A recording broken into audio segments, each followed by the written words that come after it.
A while ago, we brought you a documentary on protecting the protests put together by Amnesty International. I've been joined in studio by the country director, Genevieve Partington. Hi, Jenny. Good morning. Hi, good morning. How are you? Good, and you? I'm awesome. Great. Let's talk about you and what you do before we dovetail into the documentary. You champion women's rights, gender rights. Over the years, where have we gotten to in terms of protecting women and gender rights? Yeah, so I've been with Amnesty for about 2 years now. However, I've been working in the human rights and gender space for a number of years now. Ghana has a lot of progress to make. We definitely have a long way to go, but I could say that, for example, passing the affirmative action bill is a step in the right direction. We would really hope that implementation is smooth. The bill requires, for example, a gender equity committee being set up. So we're hoping that the current Minister of Gender can do that soon as possible so that we can roll out implementation. So Ghana generally doing okay, but there's so much more we can do in terms of protecting Does it look like human we've gone rights. to sleep? Because I think even before the cameras rolled, we're talking about how back in the day you see a lot of arts, you see a lot of bills being posted all over the place about protecting gender rights, protecting the woman. But today, all those things are lost, and we seem to be recording more and more cases. So I think you have a great point there. Definitely more work needs to be done. I think there's a lot being done on social media where people use their spaces to talk about women's issues, to talk about gender-based violence. And we happen to be in the 16 days of activism against gender-based violence. It started on the 25th of November, and it will end 10th of December. So a lot of people come out during this period to talk about rape, domestic violence, sexual consent, assault. But definitely we can do more, you know, just after the days, 16 days of activism, we still have to do more. I believe people have taken a different approach, but you're absolutely right. There's maybe that gap in intergenerational transition or learning. We have amazing gender experts. We have amazing women who are very matured in the field of gender, but it is time for them to also partner with the younger generation and kind of hand over the baton, right? So that we can also do a whole lot more. So in women's rights, I mean, Ghana has a long way to go. We looked at witchcraft accusations where the president has yet to assent to the bill. It would have been great for him to do that before he leaves power. It's a very important bill to protect the rights of older women especially, because it's crazy that we think people are in the streets beaten to death because they are accused of being some families, you know, bad omen or something. So there's a lot to do, but the laws are being reviewed. I know the Domestic Violence Act has been reviewed. I'm aware the Children's Act has been reviewed as well. So there's work.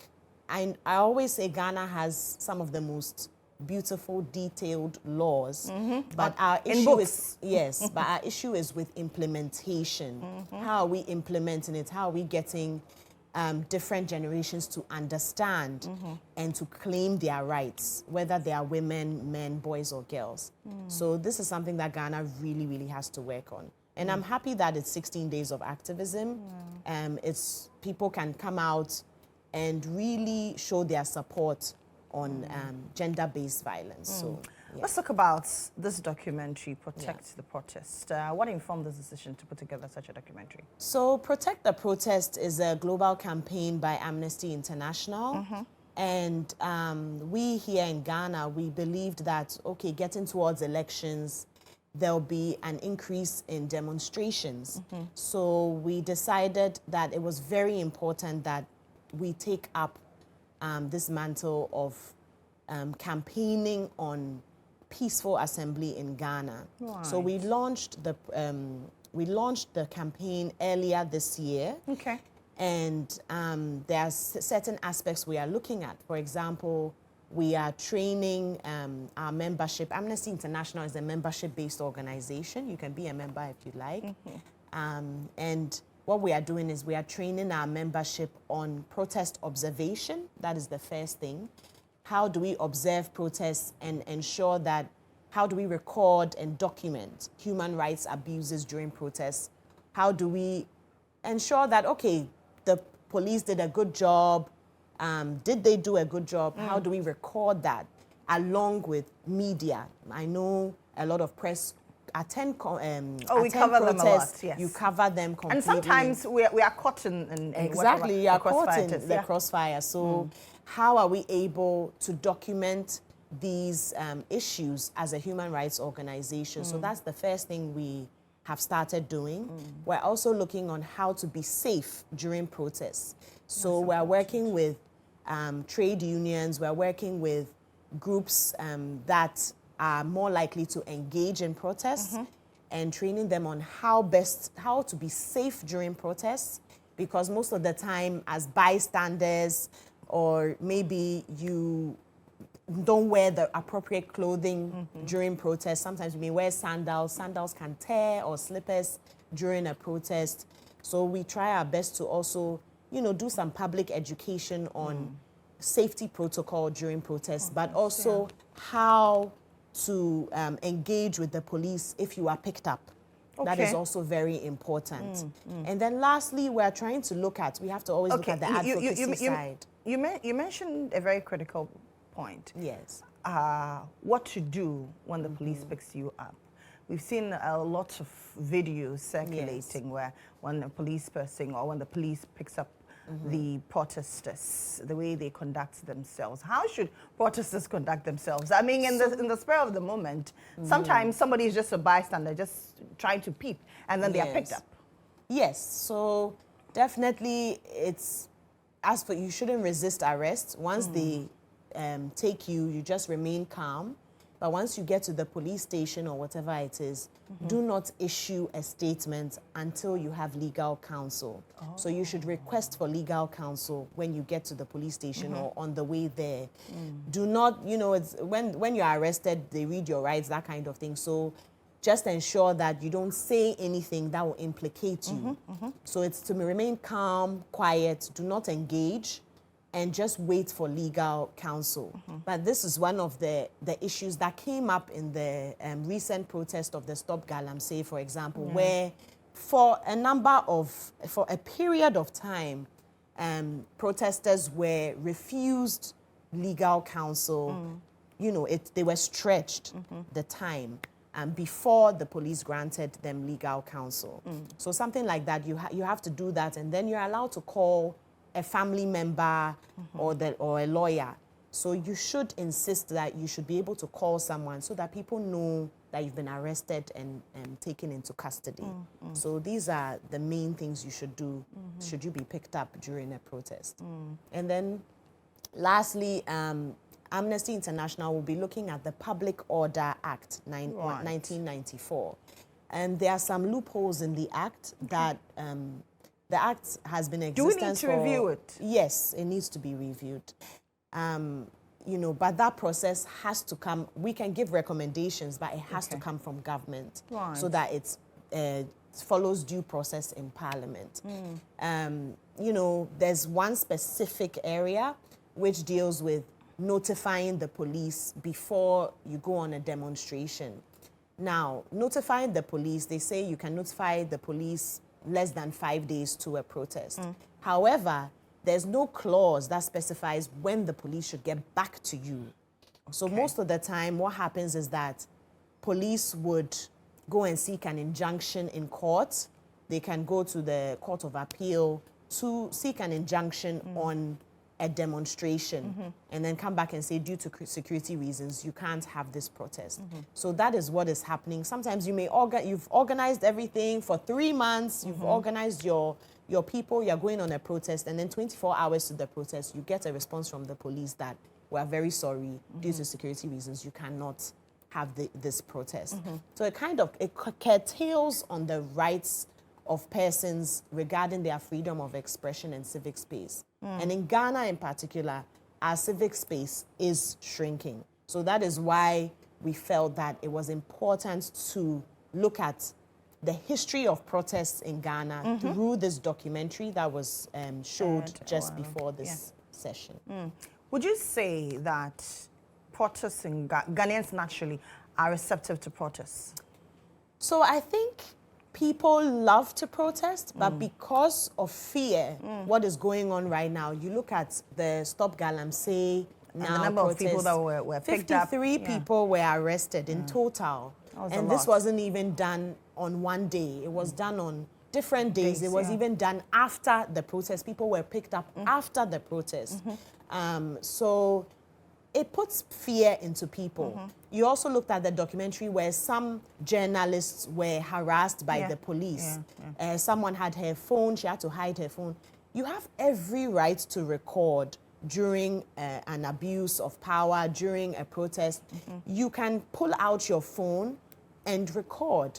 But what do we see? I mean, once people pick up their phones to record, then they are harassed, they are abused. Yes, they are harassed and abused. And I mean, the police should know that you are actually allowed to do a recording if something bad is happening. So for them to try and grab her phone with force is not right. So, you know, Amnesty International, we are engaging with the police, of course. We can't bash them throughout. There are good police out there, and there are some that definitely want to ensure that the rights of citizens are protected. So we've started engagement with the police. For protests in Ghana, it's specifically the formed police units that handle protests in Ghana. And we've officially engaged with them just to find out, you know, reasoning behind certain use of maybe tear gas, water spray, that force, kind of thing, yes. And the use of less lethal weapons during protests, yes. So that we have a long way to go with regarding protests, but it's very important that people feel safe to come out and protest. And I think at this point, I feel less and less people are coming out to the streets. There are different forms of protest. You saw in the documentary that some people use art to protest. You have amazing cartoonists like Tilapia and the likes that, you know, show a form of protest by drawing some of the politicians or, you know, in caricature form, which is very interesting. I really love that kind of protest art. You also have online protests. A lot of protests in Ghana, current trends in protests in Ghana, like the Occupy Julobi house, what happened was it started online and they took to the streets eventually. So a lot of protests do not have to necessarily happen physically where you are walking in the streets, but they can also happen online, which is great. But either way, protests the rights of persons who are taking part in protests should be protected always. Yes. But you also understand that protests in Ghana very often are chaotic. And so when authorities are apprehensive, don't you think they are right in doing so? Come again, sorry. I was asking, a lot of the protests we've seen around are chaotic, have turned chaotic. And so you see authorities very apprehensive towards protests organized in Ghana. Don't you think they have a reasoning? Wherever a huge crowd is gathered, there's bound to be some misunderstanding, there's bound to be some use of force, right? There's bound to be something that will go wrong. It's human nature. However, the police still have to play a role of ensuring the safety of individuals, but they need to do it in a legal and safe manner regardless. Using aggressiveness, force, pulling persons, it can be dangerous. And use of force should not be aggressive. It should be in a way that protects the citizens of this country. But sometimes it is the citizens meeting it out to these security personnel. No, because what happens is that during protests, I'll give an example. During the Black Power movements in the US, you had the protests where they were sitting, the sitting protests in bars and restaurants where Black people would sit. And, you know, persons will spit in their faces, persons will try and remove them with force. But you will see that there's a way to use resistance without exerting resistance. So you will see in the videos that people would do this, crouch, and they would refuse to move.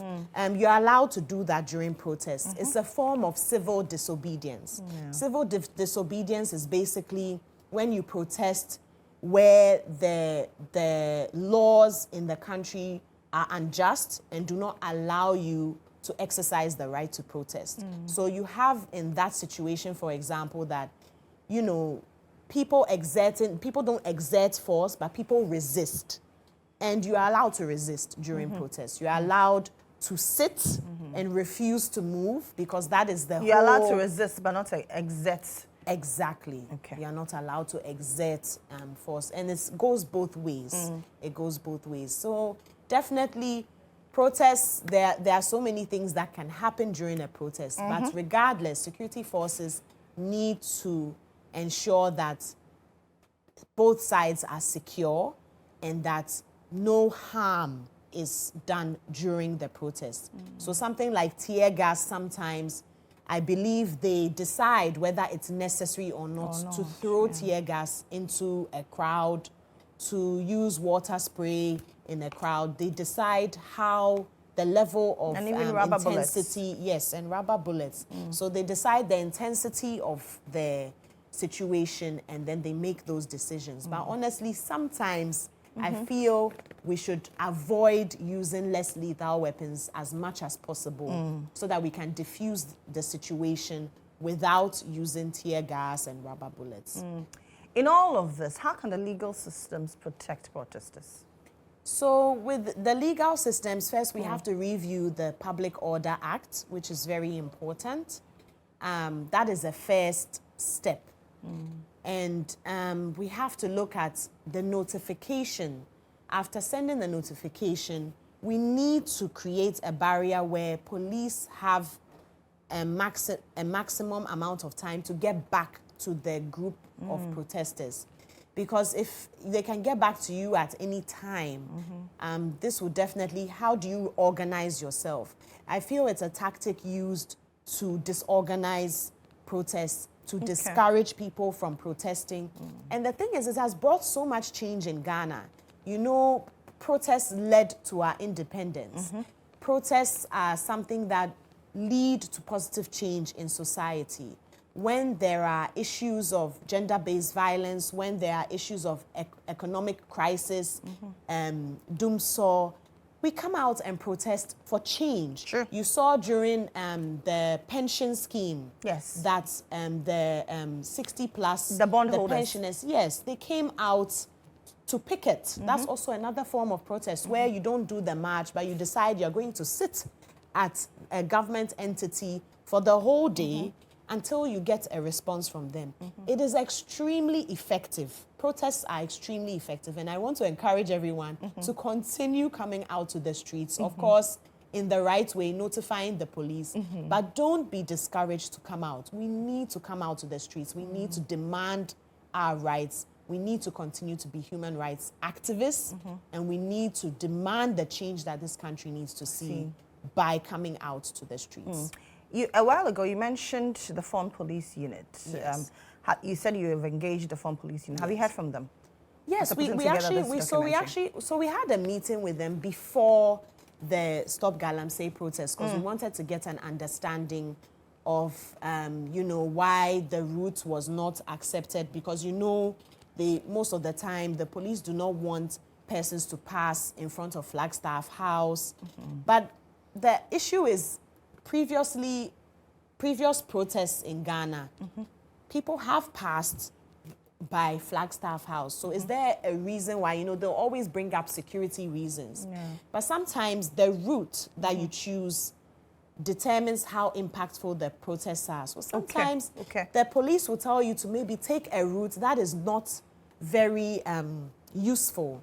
I remember during the 16 days of activism, not last year, I think last 2 years, we proposed a route to take so that we educate the public, make noise about gender-based violence.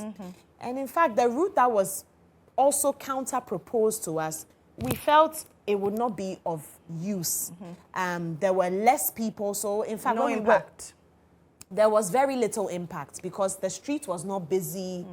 You know, but they try to bring out valid reasons where, oh, security issues, maybe they are not enough. But I always think sometimes those are excuses made. I'll give you an example.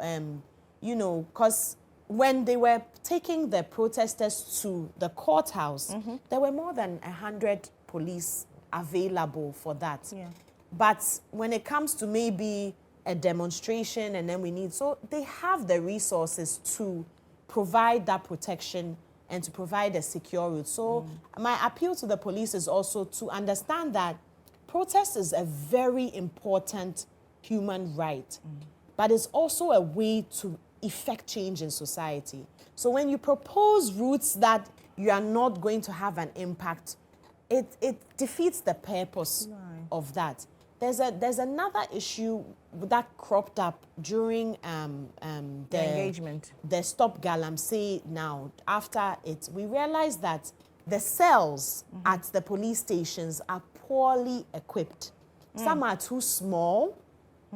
And what happens is that persons who have been arrested and are So there's packed overcrowding. like sardines. There's overcrowding. Poor sanitary conditions. Very poor sanitary conditions when you go to some of the places. So we have another appeal to the Ministry of Interior. What are they doing to make those cells better, to make those conditions better when people are taken into custody? I mean, certain police stations, I must say, because of renovation or due to private funding or investors, they've got nice cells. But others, I mean, it's really, the situation is very depressing and terrible, especially when you've been arrested and you are not yet guilty of your charges. You are innocent until you go to court and you are proven guilty. So when you are there and everybody is squashed up in a cell, it's very worrying.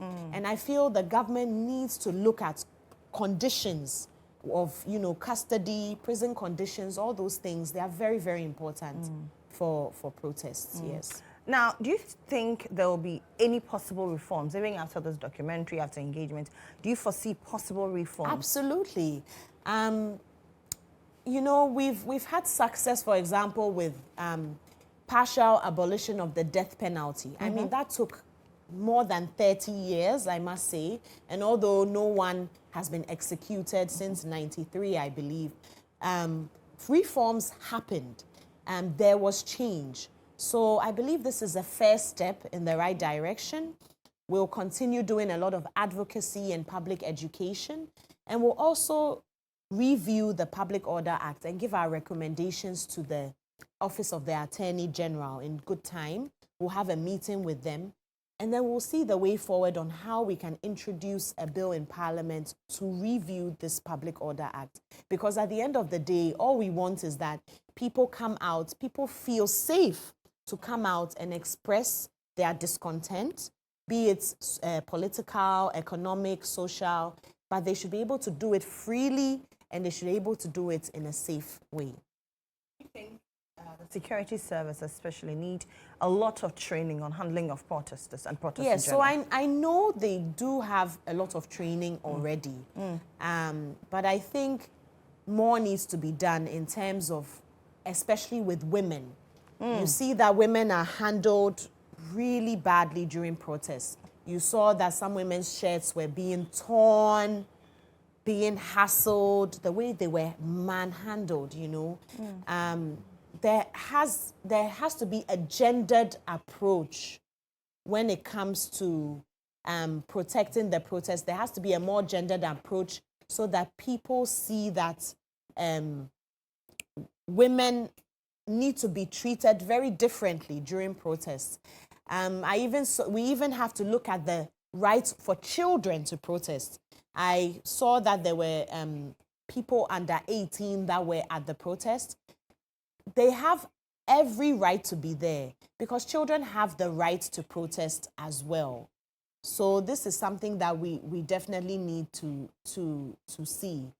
So I would like the police to really look at a gendered approach in ensuring safety in protests. And when I say gendered, we are looking more at women, how we handle women during protests. Because in fact, some of the stories I've heard, the way women were maybe touched inappropriately and things like that, we need to do better as a society. To Felicity Nelson, and yes.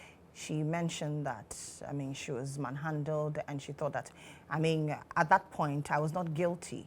Yes. So you could have handled me better. Yes, because the issue is when you are picked up, it's almost like you are picked up because you are guilty of something, the way you are treated. Again, I say this, not every police officer does this, but you do find a number not going by the book, not going by the right way to handle people. And that is something that we really need to work on with the police force. Because at the end of the day, they are the ones that will come out and protect us. So we don't have a choice. We have to engage with them. We approached, during the documentary, we approached Ghana police several times to give their comments.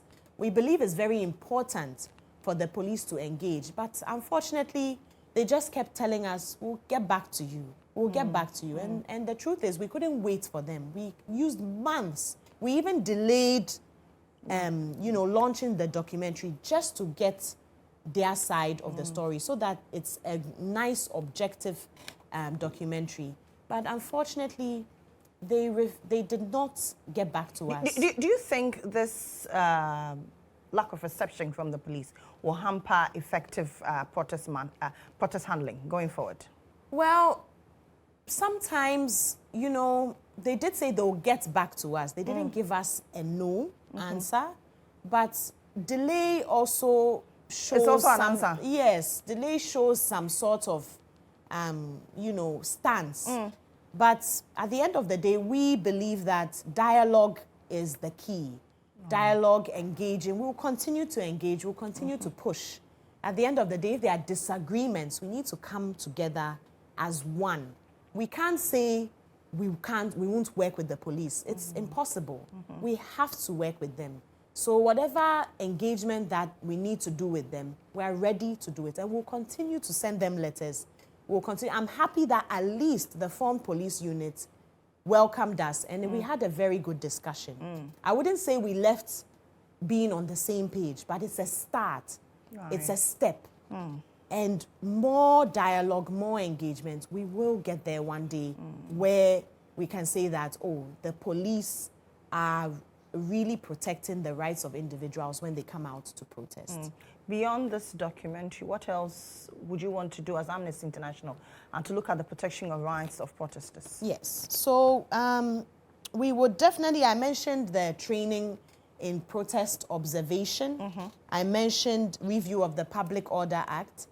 And then we'll also continue our public education on the right to protest, because what we don't want to do is that people curtail the rights of people during protests. We want people to continue coming out to the streets. At the end of the day, this is a democracy. So if it's a democracy, we should be able to come out and persons have their rights respected whilst they come out. We want to avoid tactics that are used by police force to suppress the right to protest. Some of the tactics are intimidation. We look at intimidation. We look at surveillance. You'll be surprised that even after a protest, people are picked up after the protest. Some probably were not even at the protest and they are picked up later on.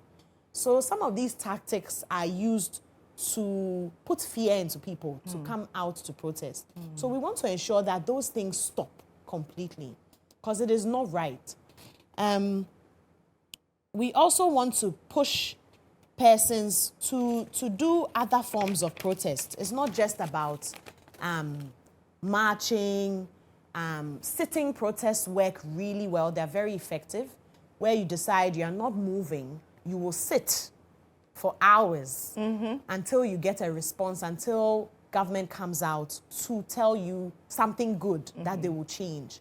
It's been used, this tactic has been used in Liberia. I remember when a child was raped and they demanded the government raise a state of emergency on gender-based violence and do something to ensure perpetrators of gender-based violence are jailed and, you know, and follow due process. And there was change. I'm yet to see a protest that really hasn't brought even some 1% of change. So I believe that even for Stop Galamsey, the noise that was made about it was amazing.